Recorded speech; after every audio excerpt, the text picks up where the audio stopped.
Now, here's something else that happened today. Hayawi.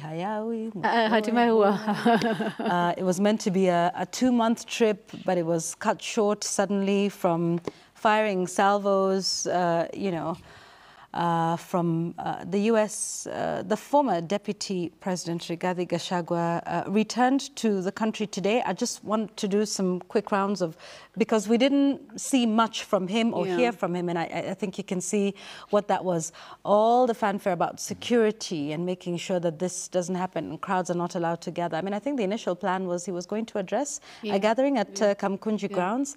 But he arrived, didn't say a word, but, the rest of the DCP members and supporters were present and, had this sort of rally. I guess it was sort of like an echo of, I just find our politics interesting. You go out of the country and then you come back and it's supposed to be some big event, but here we are. It reminds me of Baba while you were away. Came back. Remember? They tried doing Gachagua while you were away. By the way, Baba while you were away was when he was in the US, wasn't it? Yeah. So there must be something about the US. For those around the table who've been there, tell us why this is necessary and how you've never come back in this fashion. Ukirudi unarudi tu unaingia kwa taksi unakuja nyumbani. Nanyeshewa kwanza kwa hiyo kwako. Yeah, but it was an interesting thing today. Anyway, he came back, hasn't spoken, and there was a lot that would he be arrested, would he not? There was calls for that about some of the statements that he'd made, I think, prior to his exit, prior to his, departure, and now that he's back. Jamila, this was one of those days, and of course, looking all American and that. Oh yeah, with the cowboy hat. But there was this whole thing about, he was supposed to come out from the VIP area, and then he didn't. Akatokea kwa pali watu wa kawaida wanatokea. And then there was this whole chaos. There was the footage that we saw of him being pushed and shoved, trying to get him out, get him in his car. There was a whole thing about goons. There was tear gas at some point. Journalists were injured during this whole thing. It became a mess, Yvonne. And of course, he didn't speak. But we'll talk a bit more about his arrival. But, just picking up from the previous conversation we were having, I think Rigathi Gachagua, where he is practically frothing at the mouth to talk about this whole ping pong between the executive and parliament about corruption. Gachagua, while you were away, this happened. Yes, he was part of this administration since the beginning. And yes, he did benefit from whatever laws were passed or bills were passed for the executive by parliament. But then now he's on the other side, and he has spoken against this parliament severally, especially after this same parliament impeached him in record time. So amekuwa akiwashtumu. So he practically, I wouldn't be surprised if there's either a press conference tomorrow or an interview with the media house where he'll talk a bit more about this whole thing. Yani saizi pali kwa nasema, I can't wait to speak. When I could hear some government officials saying, thank God he's away, kuna amani kidogo. Because remember how he would talk immediately after the president has. And he'd speak and there'd be all these things that he would say. And in the beginning, he had done quite a bit of that while in the US. Then he kind of like alipunguza kidogo. But then him coming back, Gachagua is back, the chaos notwithstanding, the tear gas, the injuries to journalists, which are very, very unfortunate. He didn't speak much. Of course, there was a lot of anticipation about what he would say now that he's back. Lakini atazungumza, watu wangoje tu. Kama si kesho, ni kesho kutwa. We saw again the return, or perhaps let me not even call them return, because it seems to be a mainstay of our political circles and our public gatherings, the return of goons, Sam, once again, regardless of whatever that is. This is a very worrying trend in our politics today, that you have this deployment by whoever of these goons, considering there was such a heavy police deployment. I think we saw that even at the airport with the water cannons, and they were apparently ready to handle the large crowds, but perhaps not ready to handle the goons. This is becoming a very ugly mark now in the country. And I think that's the most unfortunate event to have happened today in regards to the violence that we're seeing, that people that have nothing to do with the return of Rigathi Gachagua are now nursing injuries. We're talking about journalists who have been injured. media houses that have lost equipment or vehicles? Are there members of the public that have also been injured in, of course, what was happening today? It is rather unfortunate that we are turning into this, and I just hope that the politicians in Nairobi can call themselves to some meeting of conscience to really think of how exactly, however difficult that is, Linus, how exactly do they want to run their politics? Because really, you cannot keep deploying your goons to come and support whatever you want to achieve. I mean, surely, there's no election today, there's no election tomorrow. The next election is actually 27th of November, which are by-elections. We don't even have the candidates. They've not been cleared or registered by the IEBC. So what's the fight about? Most people, when they go out, like when Rigathi Gachagua left the country, do you even know that now he has left? Well, he announced yes, but he was not escorted by the public. Right, yeah. When President William Ruto left, yes, media houses will learn about it because they will be sent the footage from his press crew. Well, imagine that when he's coming back, we'll still receive pictures. I mean, I don't see why it's such a big deal to come back home. But then, them being politicians, there's the value of politics of homecoming.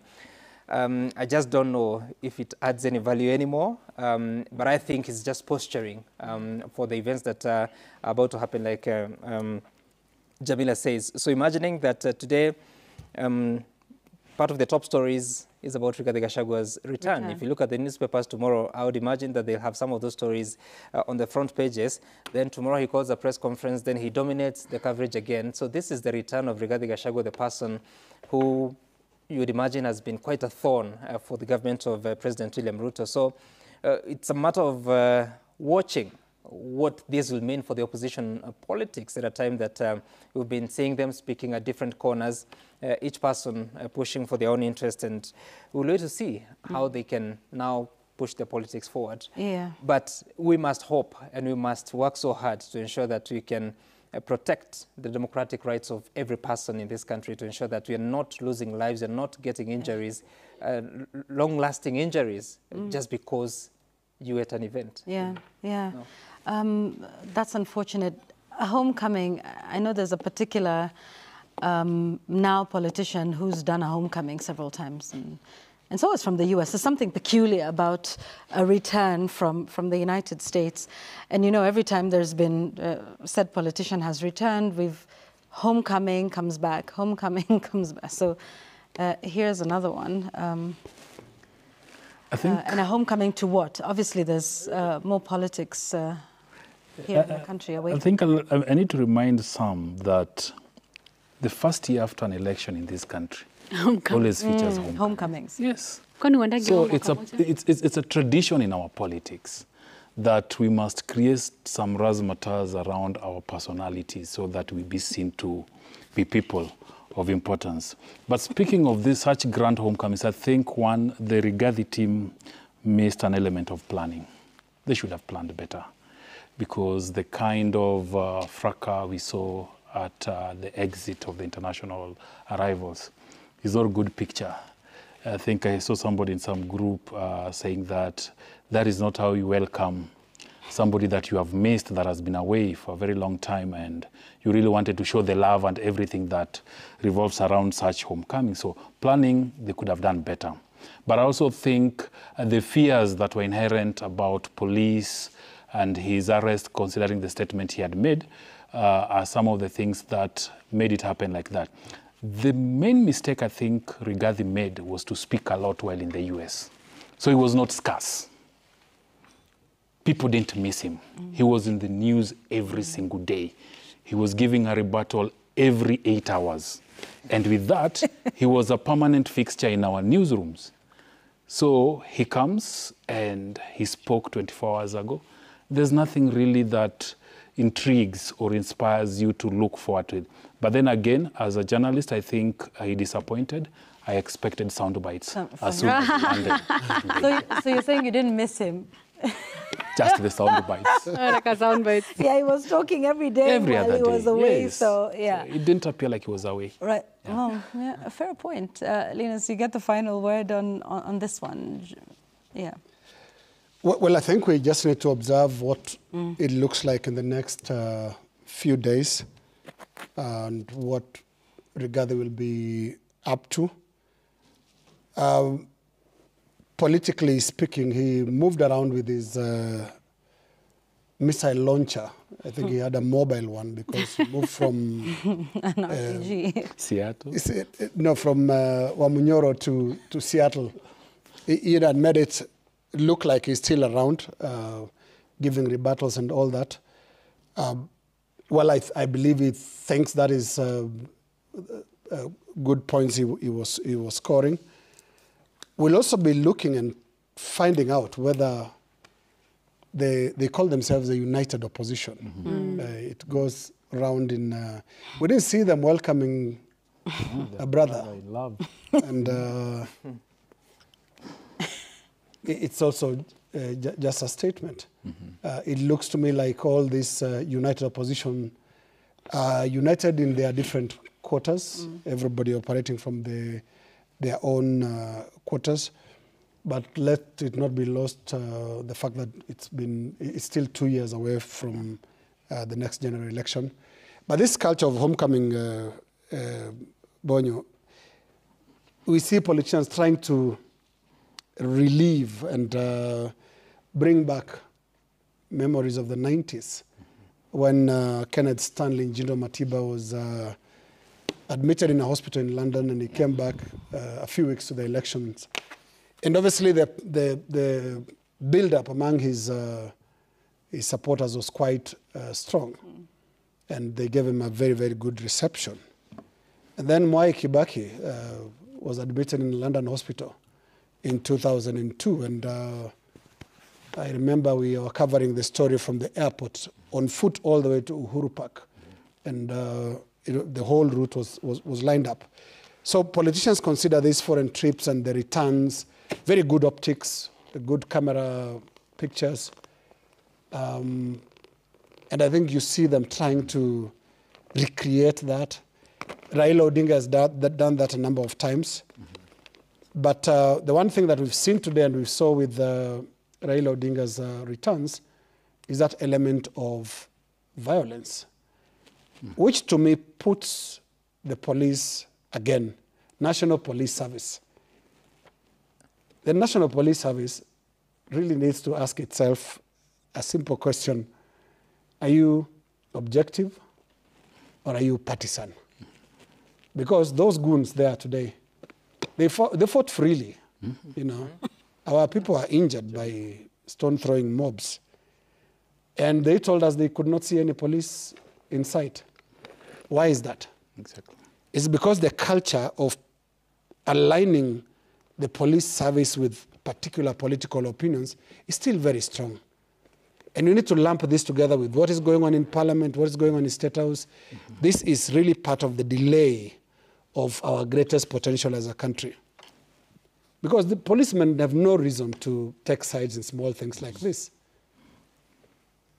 You don't have a reason to protect goons. Because when you don't disperse mobs that are fighting, then it means you are with one side. Yeah.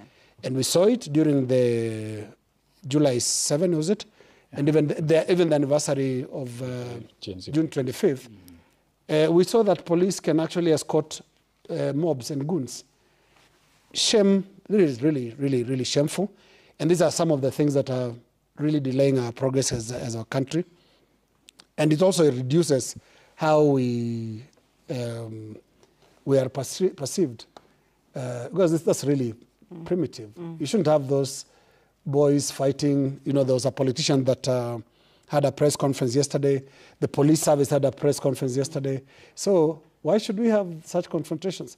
Sometimes just let these guys come in, stick out of their sunroofs, and go home. Yeah, and let it. There's nothing it takes away. Let it be a non-event. Yeah, but you end up making it an event. Yeah. So I think on this, the police service is again on this trajectory of letting down even progress in this country. Absolutely. Yeah. So, we need a homegoing. Homegoing, eh? So, unaanza kumaliza. Okay. Leo ni mimi. Sawa.